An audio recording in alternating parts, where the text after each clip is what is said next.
The unwanted summons, the hum of the docking bay filled the air as Ethan Cole tightened the last bolt on a shuttle engine. It was just another day in the human space station, far from Earth, far from trouble, or so he thought. A voice called his name over the station loudspeaker. It was not a friendly voice, not the usual call for an engineer. Ethan Cole, report to Dock 12. Immediate priority. The tone was cold, sharp, official. Wiping the grease from his hands, Ethan frowned. Dock 12 was not where mechanics went. It was where the military docked their ships, where the galactic consulate sent their orders. When he arrived, 2 armored guards were waiting. Their black visors hid their eyes, but their posture told him this was not a request. "You are summoned," one of them said, handing him a sealed datapad. The seal glowed gold, the mark of the alien High Consul. Ethan's stomach tightened. He had never spoken to an alien official in his life. He was just a repairman, not a diplomat. So why was the most powerful political body in the galaxy calling for him? The datapad opened with a chime. Words appeared in strange alien script, but the translator quickly converted them to English. By order of the Galactic Consulate, Ethan Cole is to appear before the alien High Council immediately. Failure to comply will result in exile from all inhabited systems. This summons is final. Exile. The word hit him like a punch. If he refused, he would be banned from every station, every planet. He would be left to drift in deep space until he froze. Or starved. Ethan swallowed hard. "Can I ask why?" he said to the guards, but they gave no answer, only motion for him to follow. They led him into a sleek black shuttle. Inside, the seats were made of strange, smooth metal that was warm to the touch. No one spoke during the journey. Through the shuttle window, Ethan saw the stars stretch into streaks as they entered faster than light travel. He had heard stories about the alien High Council, a circle of rulers from dozens of worlds, each more powerful than the last. Humans were new to the galaxy. Barely 50 years since first contact, and already Earth had made both friends and enemies. The shuttle slowed, and the stars snapped back into place. Before him hung a massive alien city, floating in the void. It was shaped like a great golden flower, with petals hundreds of kilometers long. Lights glimmered along its edges, and massive ships moved in slow, deliberate patterns. The guards marched him through docking ports lined with alien statues. Strange creatures in armor watched him from balconies. Every step echoed on the polished floor. At last, they stopped before a pair of towering golden doors. Symbols glowed across them. Symbols Ethan could not read, but somehow felt were important. The doors opened with a deep, ringing sound. Inside was a vast hall, lined with alien banners.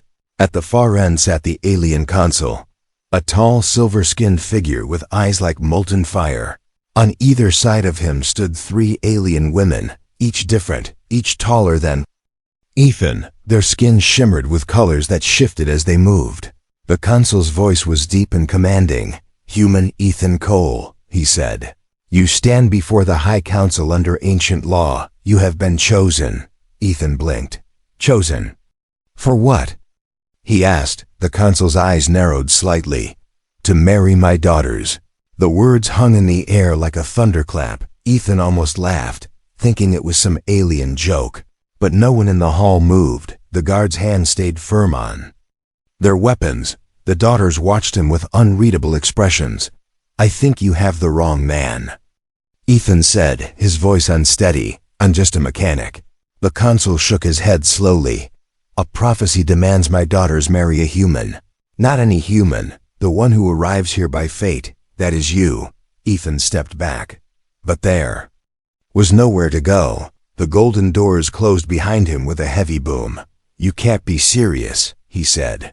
This is insane." The consul's gaze was unblinking. "It is law," he said. "Refuse, and you will be executed as an enemy of the council." The daughters stepped forward in unison. One smiled faintly, as if amused. One studied him like a puzzle. One looked at him with cold disapproval. Ethan's heart pounded. This wasn't a dream. This wasn't a prank. His fate was being sealed by forces he didn't understand. And he had no way out. The consul's final words echoed in the great hall. "The wedding will be in 3 days, if you survive the trials." The guards moved closer, their armored hands gripping his shoulders. Ethan's mind raced. Trials? What trials? The daughters turned away, their shimmering forms fading into the shadows. The golden doors closed again, locking him inside a destiny he never wanted. The marriage decree. The next morning, Ethan woke to the sound of metal chimes. The room he was in was not a prison cell, but it wasn't freedom either. Smooth silver walls curved into a dome, and strange glowing plants hung from the ceiling like living lanterns. A tall alien attendant stood by the door. Her skin was pale blue, and her voice was soft but firm. "You will dress," she said, placing folded clothing on a floating tray. They were not human clothes, long black robes stitched with golden threads. Ethan hesitated. "What happens if I don't wear this?" he asked. Her eyes shifted in color, from blue to violet. "Then you will be escorted without dignity." Reluctantly, he put on the robe. It was lighter than air, but somehow warm. As soon as he was dressed, the door opened. 2 armored guards entered, weapons at their sides. They led him through corridors lined with glowing walls. At times the walls rippled as if made of liquid. Other times they became transparent, showing the endless black of space outside. Finally, they reached a great chamber filled with alien nobles. They stood in a circle, their robes heavier, their heads crowned with strange metals and stones. The consul sat on a throne of black crystal at the center. His 3 daughters stood behind him, each in robes the color of their shifting skin. The moment Ethan entered, the room fell silent. The consul's voice carried like a wave through the air. "Today, by decree of the High Consul, the union of my daughters to the human, Ethan Cole, is confirmed." Gasps rippled through the crowd. Some aliens whispered in languages Ethan could not understand. Others stared at him like he was an animal. On display, Ethan clenched his fists. "I didn't agree to this," he said, his voice echoing in the quiet hall. The consul's gaze turned sharp. "You were chosen by the prophecy," he said, "and law does not ask for agreement, only obedience." He motioned to the first daughter, the one who had smiled yesterday. Her voice was smooth, almost musical. "I am Saraya," she said. "I will test your spirit." The second daughter stepped forward, her eyes like cold steel. "I am Vela," she said. "I will test your mind." The third daughter did not move forward. She only tilted her head. Her voice was low, quiet, but it carried across the room. "I am Kathra," she said. "I will test your truth." Ethan's heart raced. "What do you mean by test?" he asked. The consul leaned forward. "You will face the trials, one for each daughter. Only then will you be worthy of marriage or execution." Murmurs filled the chamber. Some nobles seemed amused, others grim. One alien with a tall spiked crown whispered something to his neighbor, who laughed softly. The consul raised his hand, and the hall went silent again. "The first trial begins at moonfall," he said. "Until then, you will be kept under guard. Do not attempt escape. The penalty is death." The guards stepped closer, guiding Ethan toward a side passage. He tried to catch the eyes of the daughters. As he was taken away, Saraya's expression was calm, Vela's calculating, Kathra's unreadable. As they walked, one of the nobles brushed past him and slipped a small object into his hand. It was a thin piece of dark glass, no bigger than his thumb. Words glowed faintly on its surface. "They are not telling you everything. Meet me in the lunar gardens." At first shadow, Ethan hid the shard in his robe before the guards could notice. His mind was spinning. Who sent the message? And what exactly was waiting for him in these trials? The trials begin. The alien moon hung low in the black sky, glowing like a giant silver eye. Its light poured into the arena, a vast circular pit carved from living stone. The walls pulsed faintly, as if the entire structure was breathing. Ethan stood at the center, his black robe replaced by simple combat gear. The fabric clung to his skin like a second layer. It wasn't armor. It was more like a uniform for someone who wasn't expected to survive. Above him, rows of alien nobles filled the stands. They murmured in strange voices, some clicking, some growling. Bright banners hung overhead, each marked with alien symbols that Ethan couldn't read. A deep horn sounded from the highest seat. The consul stood, his voice booming over the crowd. The first trial begins. By the challenge of Soraya, my eldest daughter. The human will prove his spirit. If he falls, he is unworthy. If he survives, he moves one step closer to the wedding. Soraya stepped into the light, her shimmering silver and green skin reflecting the moon's glow. She smiled at Ethan. But there was no warmth in her eyes. The trial of spirit, she said softly, is not about strength. It is about will. From hidden gates in the arena walls, the challengers emerged. At first, Ethan thought they were beasts, but no. They were alien soldiers, tall, with insect-like armor fused into their skin. Their 4 arms carried weapons that glowed with red heat. Ethan's heart pounded. He had no weapon. The crowd roared, expecting a quick death. Soraya raised her hand. The soldiers froze. "This is your trial," she said. "You must cross the arena and place your hand on the crystal pillar at the far end. The soldiers will try to stop you. You cannot kill them, only endure. If you fall, you fail." The horn sounded again. The soldiers moved, fast, impossibly fast. Ethan ducked the first strike, feeling the heat of a blade pass over his head. He ran, weaving between the lunges and sweeps. The ground beneath his feet shifted, the arena floor alive and moving. It tried to trip him, slow him, push him toward the attackers. A spear slammed into the ground beside him. The heat scorched his cheek. One soldier grabbed him by the arm, hurling him across the pit. He hit the ground hard, pain shooting through his ribs. The crowd jeered. Some shouted for his death. Others laughed at the human struggle. But Ethan got up. He had been thrown around before, back on the station. In zero-gravity accidents, this wasn't going to end him. Not here, not while they were watching. He kept moving.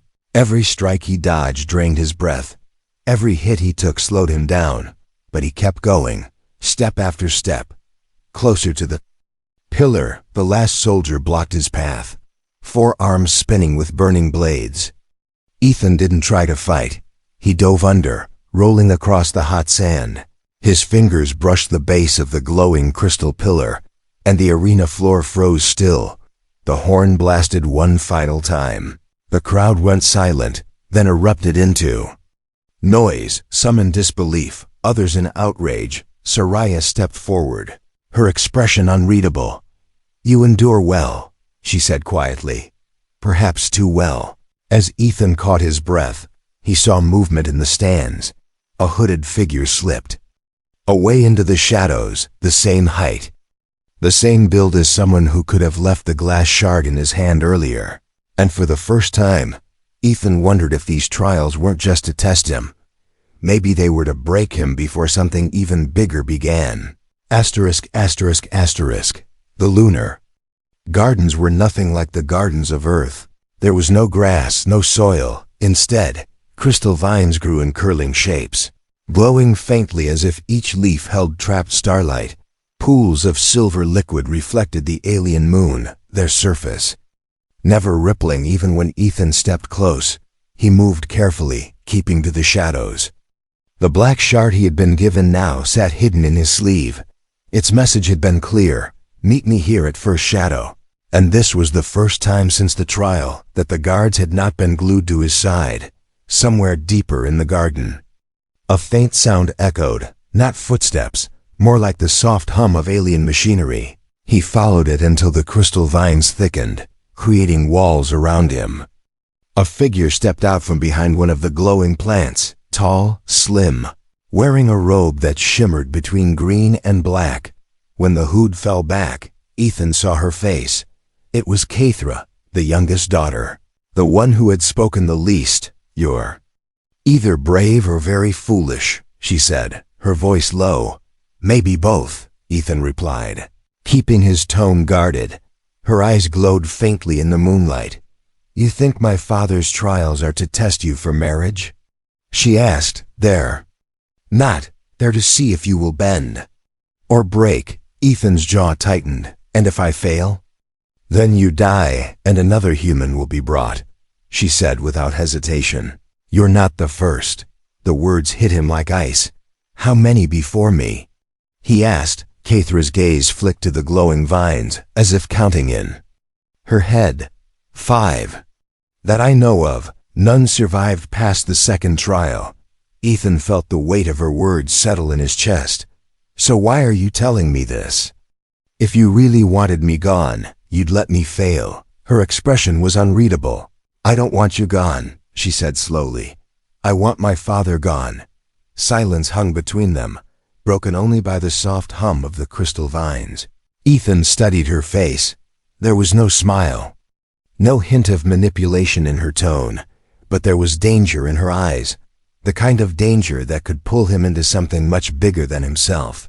"You help me," she said, stepping closer, "and I'll make sure you live, but if you trust the wrong sister, you'll die faster than in the trials." Before Ethan could answer, a sudden burst of light swept through the garden. Voices shouted in the alien language, and the glow of approaching guards cut through the vines. Caithra grabbed his arm and pulled him into a hidden alcove behind a twisting wall of crystal. The guards passed by, their armor gleaming. One of them stopped, scanning the area with a small device.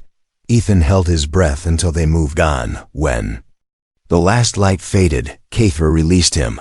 "I'll find you again," she said. "Until then, watch everyone." And just like that, she slipped away into the glowing maze, leaving Ethan alone in the strange stillness. He stood there for a moment, the alien moonlight painting silver lines across his face. He didn't know whether Caithra was an ally or a trap, but he knew one thing. The trials were no longer just about survival. They were about choosing sides in a game he barely understood. The Council's judgment. The council chamber was a massive dome of black glass. From the outside, it reflected only the alien moon. From the inside, Ethan could see the stars above as if nothing separated them from the void. Every seat was filled. Dozens of alien leaders stood in a perfect circle, each wearing ceremonial armor that shimmered in different colors. Some of them towered twice Ethan's height. Others were barely his shoulder's length, but every single one radiated authority, and the kind of power that could erase a man's life with a single word. 2 guards pushed Ethan forward until he stood in the center of the chamber. The floor beneath him was smooth and dark, but faint lines of red light ran through it like veins. They pulsed with a slow rhythm, matching the deep hum of the chamber walls. The consul rose from his throne. His daughter stood behind him, Soraya calm, Vela cold, Caithra unreadable. The consul's voice carried easily across the space. "Human Ethan Cole, your first trial is complete. The council now decides whether you are permitted to continue." "Speak for yourself." Ethan took a breath. "I didn't ask to be here," he said, his voice steady. "I didn't ask to marry anyone. But if your law says I have to face these trials to live, then I'll finish them." A ripple of murmurs moved through the council. Some voices hissed in disagreement. Others hummed in approval. One alien noble, tall, with skin that looked like cracked stone, stepped forward. "Humans are weak," he said. "This one only survived because the trial was made easy." Before Ethan could answer, another voice cut in, high, sharp, mocking. "And yet, he stands here while the last 5 chosen humans lie in the dirt." The chamber grew tense. The stone-skinned noble's eyes flared with light. He turned toward Ethan, as if ready to speak again, and then everything changed. A sudden flash. A streak of metal flew across the room, slicing the air between them. The sound of it was sharp and wrong. Ethan's instincts kicked in. He lunged forward, shoving one of the daughters out of the way just as the blade slammed into the crystal wall. The chamber erupted in chaos. Guards roared orders. Alien nobles shouted in their languages. Some ducked, others drew weapons. The would-be assassin stood high on one of the balconies, his face hidden behind a silver mask. He leapt backward into the shadows before a single shot could hit him. When the chaos faded enough for voices to be heard, the consul's face was thunder. He looked down at Ethan. "You protected my blood," he said, "even when the attack was meant for you." Ethan caught his breath. "I don't care about your politics," he said. "I'm not letting someone die in front of me if I can stop it." The consul was silent for a long moment. Then, in a voice that carried through the chamber like a storm, he spoke. "The wedding will not be delayed. You will marry all 3 daughters together." Gasps broke out across the chamber. Even Soraya's calm eyes widened. Vela's cold stare sharpened like a blade, and Kathra's lips curved into the faintest smile. Though it didn't reach her eyes, Ethan stood frozen. The trials were supposed to decide which daughter he would marry. Now the rules had changed, or maybe there had never been rules to begin with. The consul raised his hand. "The second trial begins tomorrow. Fail, and you die. Succeed, and you will be bound to my bloodline forever." As the guards took Ethan away, he realized something chilling. If the attack today had been meant for the consul and not him, then someone else in this room was playing a game even deadlier than his own. ***, the wedding that is an alien palace had never been this quiet. Not even during the trials. It was the kind of silence that felt heavy, as if every wall, every glowing pillar, every hidden guard was holding its breath. Ethan stood in a chamber of glass and gold. Alien attendants moved around him like shadows. Their hands brushed over his shoulders, fitting him into ceremonial robes that shimmered between deep black and silver. The fabric caught the light with every breath he took. He felt like he was being wrapped for display, not for a wedding. Outside, through the glass walls, he could see the main plaza. It stretched wide, lit by spirals of golden fire rising into the night sky. Crowds of aliens filled the open space, chanting in a low, rhythmic hum above them. Massive banners displayed the image of the consul's crest, 3 interlocking circles. The door opened, and a guard entered, but not one of the usual armored sentinels. This one wore no helmet. His eyes met Ethan's for only a second as he passed a folded piece of cloth into his hand. The guard kept walking without a word. Inside the cloth was a thin strip of metal with words etched in human English. At the vow, step back. Trust the noise. Ethan's chest tightened. Noise. Was this Kathra's doing? Or someone else's? It didn't matter, whatever it was. It was coming during the wedding itself. When the time came, the guards led him through the palace halls into the grand hall of vows. It was a massive chamber, its floor made from a single sheet of black crystal that reflected everyone's movements. The air smelled faintly of burning metal and sweet spices. At the far end stood the consul on his throne. Soraya, Vela, and Kathra were already in their wedding robes, each different, each dazzling.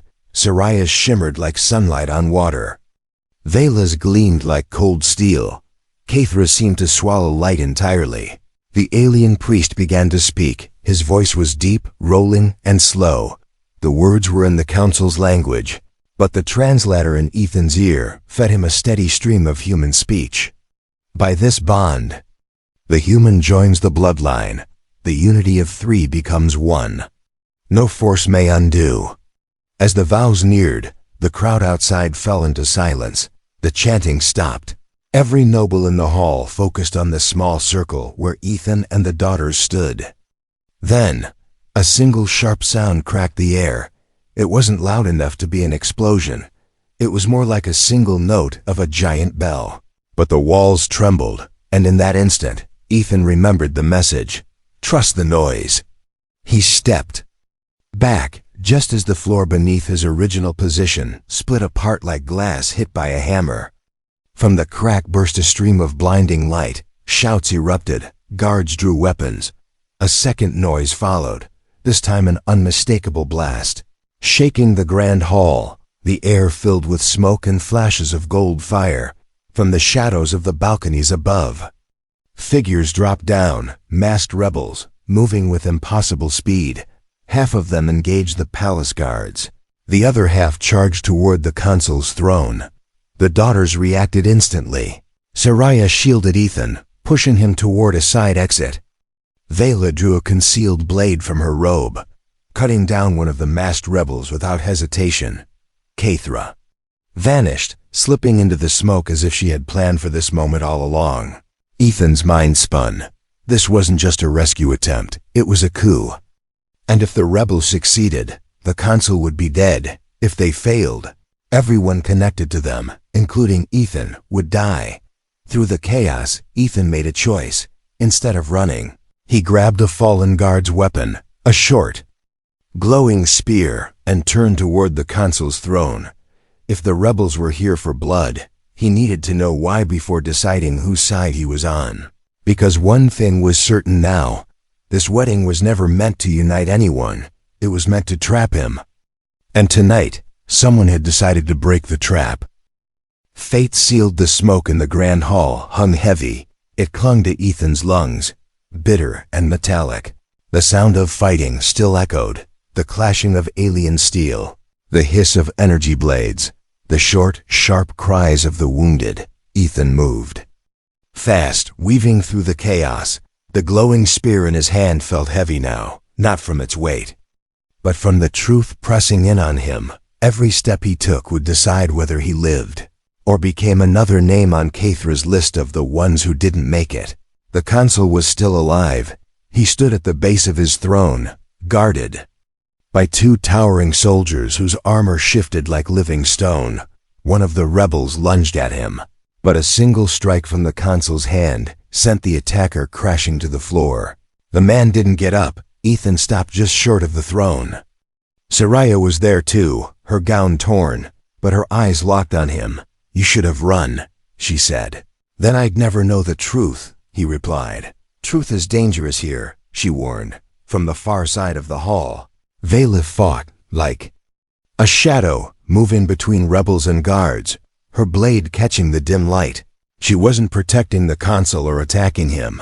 She was cutting down anyone who got too close to her. It was survival, nothing more. And Kathra. She reappeared at Ethan's side, as if she'd been there all along. Her voice was calm, even in the chaos. "The rebels aren't here for you," she said. "They're here for him." Her eyes flicked toward the consul. "Kill him now, and this ends," she whispered. "Don't, and you will be his tool until your last breath." Ethan stared at her, the spear's heat pulsing in his hand. The choice was sharp and clear, but both paths felt like traps. If he killed the consul, the rebels might turn on him. If he didn't, the consul would use him for whatever plan had been set in motion long before Ethan ever arrived. Then, the decision was made for him. A blast tore through the hall's main entrance. The force threw everyone to the ground. Through the smoke, a new figure entered. Tall, armored, faceless. The voice that came from it was distorted, mechanical. "This one is mine," it said, pointing directly at Ethan. The consul roared. The daughters froze. Even the rebels hesitated. Ethan's mind raced. This wasn't part of anyone's plan. Whoever this armored stranger was, they had come for him, and they had the kind of power that silenced an entire battlefield. The stranger stepped closer. "You think this is about marriage," the voice said. "It's not. You were chosen because of what you carry, and soon all of them will know." Before Ethan could ask what they meant, the floor beneath them split open. Light swallowed his vision. And then, nothing. When Ethan woke, the grand hall was gone. He was somewhere else entirely. A room of dark stone and cold air. The only sound was the slow drip of water echoing from somewhere far away. And in the center of the floor lay the spear, still glowing faintly on the wall.